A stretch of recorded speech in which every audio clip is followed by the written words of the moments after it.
Hey, how's it going? So I'm making this video right after my Nintendo Switch 2 Direct reaction and thoughts. And in the beginning of that video, I brought up how the new Mario Kart World is set to be $80 US. And I think it's kind of crazy to be charging that much. And I know, honestly, I don't know how long it's been since the price increase for games, since they were from 60 to 70. But honestly, it doesn't feel like games have really been $70 for that long.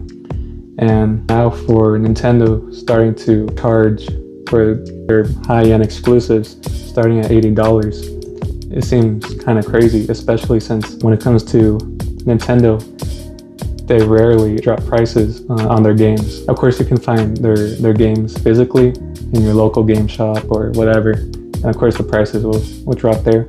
But if you're only buying games through the digital way on their online shop, they rarely ever drop their exclusive game prices.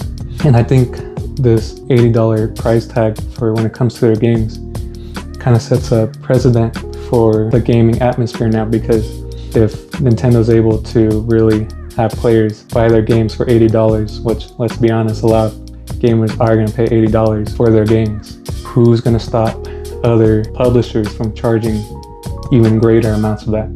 Because we already see Ultimate Editions or Collector Editions reach upwards to $100, $150. So with this price increase just for standard games, those Ultimate Editions or Collector Editions, they could reach up to $170, $200. And that's probably crazy, but we're kind of trending towards that. And especially with GTA 6 coming out, I'm hoping they won't charge $100 for GTA 6, but the reality is they can definitely do that if they wanted to. And the thing is, I know a lot of people would be upset about that, but the truth is a lot of people are still gonna buy the game, and I don't blame them. But it's just crazy to see how we can have this outrage about a price increase, but then it can become normalized to us so quickly, and we can just brush it off, and then it just becomes the standard. Because not even too long ago, games were only $50 for a new AAA game, and then they were increased $60, and then the recent one is $70, and it looks like now it's going to be $80, and it looks like the gaps between these increases of high-end games, it looks like they're getting shorter and shorter, and it's kind of concerning, especially with the Switch 2 itself already being $450, which I think is a pretty respectable price considering hardware and what they showed off when it comes to the console. But if you're buying a console, right, but then let's say you want to play online with your friends, well, you gotta spend, I think it's another $50 or $60 to play online.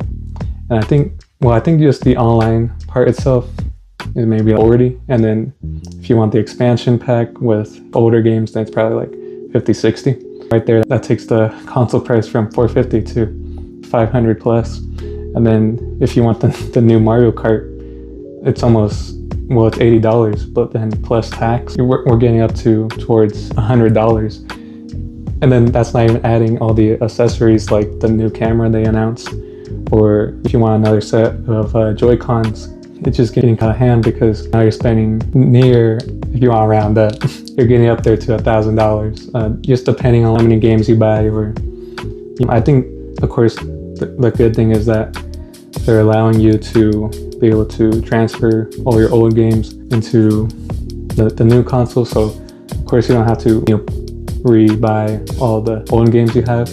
But still, if you want to buy the newer games, of course, the Mario Kart, we have to assume the new Donkey Kong is going to be $80. Whatever else they announce, that's going to be a big high-end game for them. It's depending on how many exclusive Nintendo games you buy, it's really going to hurt your wallet. And I think nowadays when it comes to purchasing games and deciding what games to buy, it's really important to look out for sales. Even if I would recommend buying your games physically, because then of course you can trade games, borrow games, all of that. Of course they introduced a virtual game card, so I guess that's one way to do it, but I think physical, it's still just the superior way when it comes to trading and borrowing games. But gaming is now really starting to become a very expensive hobby. And the thing is, I know Nintendo can kind of get away with this because people usually buy their consoles for the exclusives. And I think honestly it would probably be smart for PlayStation and Xbox to go back to that method. But just speaking of, for Nintendo, people buy the Nintendo systems even if they are sometimes inferior systems for the exclusives themselves.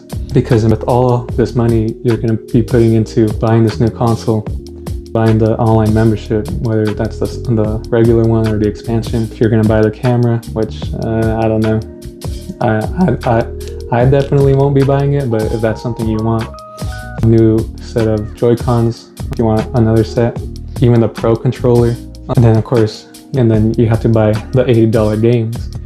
Like, well, then what's stopping you from buying a Steam Deck, which you can argue is probably the same, I guess, power as the Nintendo Switch 2.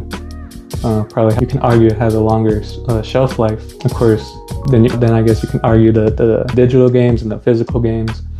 But then if you like to play your games on the OLED screen, then you have the Steam Deck OLED. So I think it just really depends on what kind of ecosystem of gaming you're in. If a lot of your games are within the Nintendo ecosystem, then of course it would make sense to stick with it.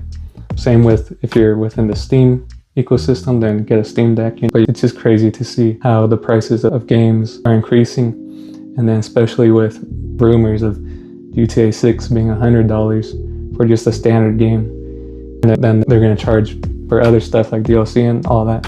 It's crazy to see how much money gamers are having to spend now when it comes to playing games that they enjoy.